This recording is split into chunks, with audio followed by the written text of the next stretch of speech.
Родители, давайте говорить на казахском языке вместе. Бүгін сен ерте оянып алдың. Ты сегодня так рано проснулся. Сенің төсегіңді жинау керек. Надо заправить твою постель. Бөлменді желдетіп алайық.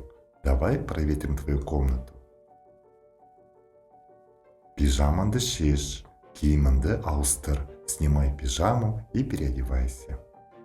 Бар, Алиді оятшы, иди разбуди Али. Барып жуын, иди умойся. Тісіңді тазалаймыз, почистим зубы. Тазалаймыз, жоғары төмен, оңға солға, чисти вверх и вниз, справа слева.